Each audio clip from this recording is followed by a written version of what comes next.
Hello and welcome back to Pod Popper's Place, and this month I am working on one of the cards for Kendra's Card Challenge number 10.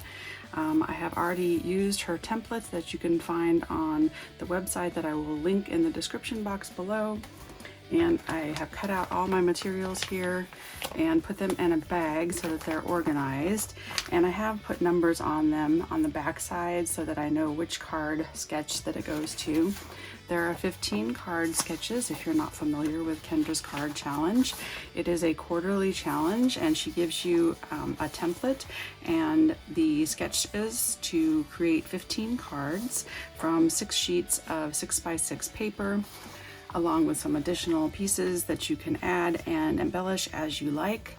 And then you submit a 15 card picture on Facebook, and you can be entered in to win lots of wonderful prizes.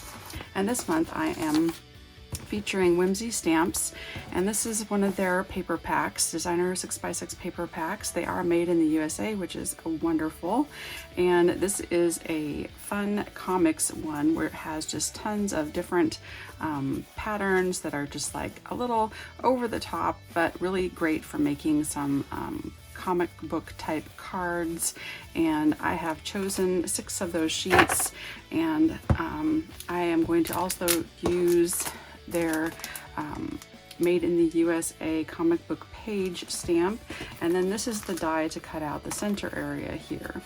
And so what I would like to do, I haven't decided which card sketch I'm going to do, but I would like to use this. This is just a plastic card. It was in a game at an arcade, and I thought, wouldn't it be fun to put this inside of a window of this comic book page, and then have a little spot where whoever receives the card could just pull it out. So I think I'm going to use card sketch number 1 here. This is the centerpiece, paper A for card sketch 1.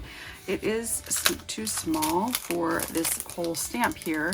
So I think what I'm going to do is I'm going to do multiple stamping, so it's kind of a raised layer effect on here. So it will have the stamp on here, but it'll kind of go off the edges into the other layers. So that's my goal. So first I'm going to cut my layer pieces, and she gives you the measurements here of all the layers that I need. And my strip piece, I'm actually going to, it's not going to look exactly like that. I'm going to actually stamp and cut this part out here of the spectacular and make that my strip piece. All right, now that I have my papers cut, I didn't have any green that would match this, which would be great. Maybe Whimsy Stamps has that color green, but I didn't have any that would match perfectly, so I went with yellow instead because there's a lot of yellow in the card. And then I did a white layer. Even though I'm gonna have a white base, I didn't want to stamp directly onto the base. So I'm using my Stamparatus from Stampin' Up. You could use a Misty here as well. If you didn't have one of these types of tools, it would probably be the best if you wanted to do the same technique to stamp it on all of the sheets and then cut out your layers so that you know where you needed those. So I'm going to attempt to do it this way by just layering on top of each other after I have stamped each layer. So we'll see if this is gonna work how I want it to. And of course it is a very large stamp because it is a whole like coloring page, and maybe I don't even need this layer because it looks like it's about going to be the exact layer of the yellow. Yep, I don't even need that white layer, so we'll just scrap that. We don't need that. And we were going to do it onto the yellow layer first. Now the problem here is that I can't use my magnets because it'll be in the way of the stamp. So I'm going to put those out of the way, and I'm going to put some tape down, some washi tape or something down onto my paper on the back side. If you had a sticky mat or something, that would probably work well as well.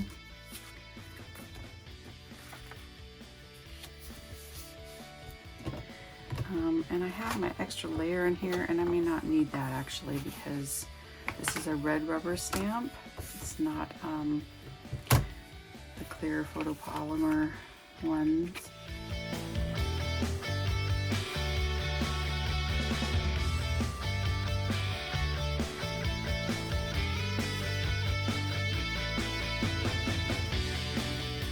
To be perfect on the center because I'm going to be stamping on top of everything else, right?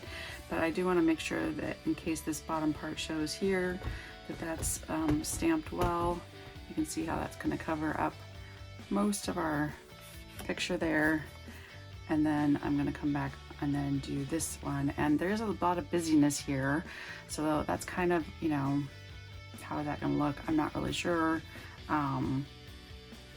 But that's why I'm doing it in the VersaFine, making it nice and dark and bold. Right. I decided to shift my second layer up a bit on the paper. You can see it's a little more centered. There's maybe a little bit more edge here than there is here, but I'm shifting it more than that so that I can keep this part showing on the yellow and use the stamp for the rest of it on the green. Because I only want the die to go through these two layers here, I think I did glue these two pieces together, but I'm not going to glue it on here because I think I just want the card maybe to slip behind here to be able to pull it out. It's kind of what I'm thinking. So I'm just going to use a little piece of washi tape to try and hold this in place so that it doesn't shift. Stamp this and see how it looks. Now obviously if you had some less busy paper, this is going to show up better, but hopefully it will show well enough on here.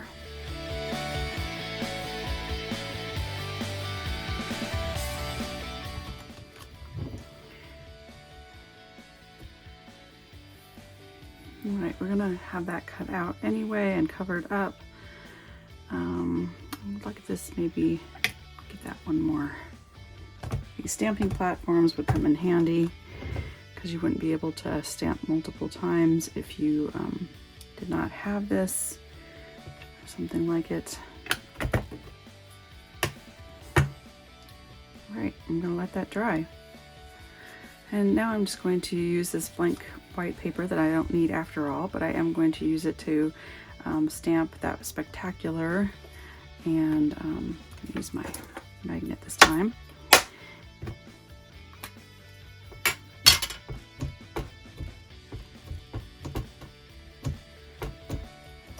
think we're just gonna cut the spectacular, but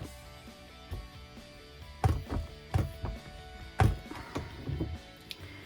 course I stamped my magnet. That's okay.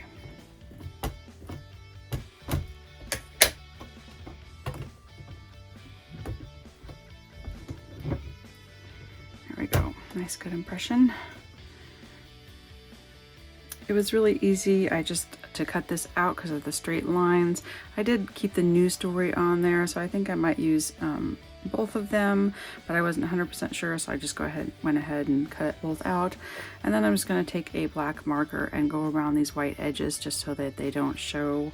And this would be really easy if I had stamped this out better. It would have been really easy to just trim this out and put that over the top as well, just so that it shows a little bit better when we put it all together, or I could have popped it up and raised it. So a couple different things you could have done. And I also thought about you could cut out these letters so that you could make them colored, different colors, because we have such a busy background. So maybe for another time we will try that. So even after letting it dry for quite some time, running my heat gun over it a little bit, there's still a little bit of shininess. So I took a scrap piece of paper and you can see how much ink still came off. So I just gently laid it down on there and pressed my hand straight up and down and lifted that up, not to smear it, but just to lift up any of that excess ink off of there. So I think I'm safe now to run it through my die cut machine with the die to cut out that center piece there.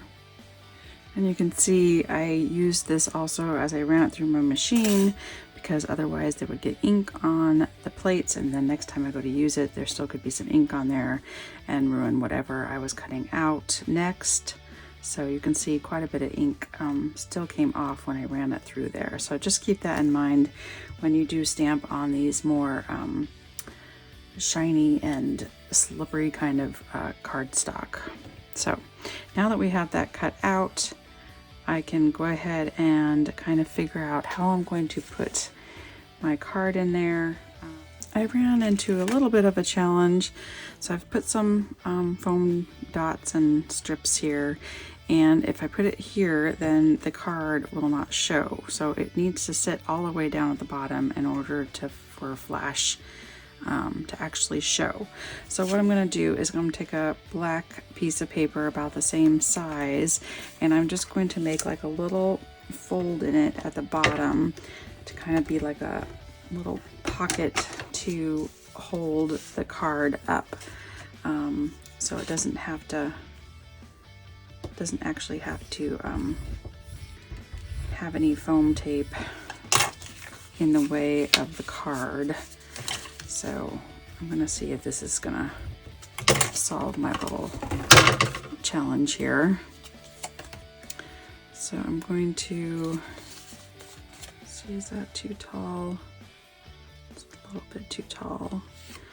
I'm going to put it on there like that until the card will go inside of that. I think this will hold that card then in place.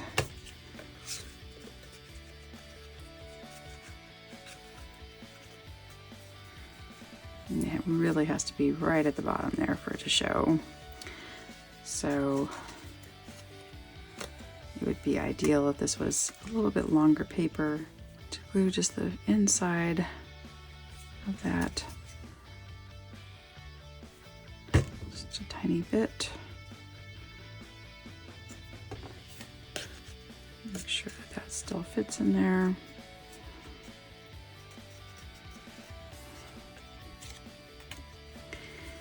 And then I'm going to put this on here.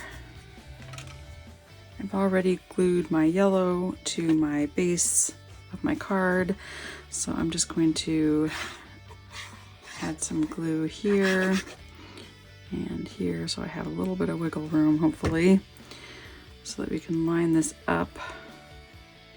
Looks good. And then our sentiment strip here, we're just going to glue right on. And you know, I could have colored in the spectacular, but I think we'll just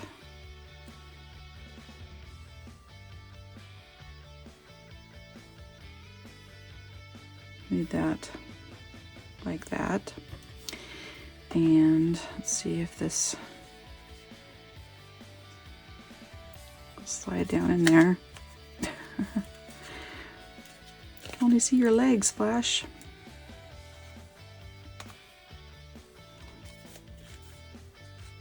There we go. It's tucked down in there. And now we have a Flash Gordon comic. So I hope you enjoyed this. Check out Whimsy Stamps if you definitely like the comic book series, or for the other great materials that they have. They have some great options. And check out Kendra's Card Challenge. If you haven't participated before, it's a great way to use up those 6x6 paper pads and get inspired to get some cards made and to send out to people.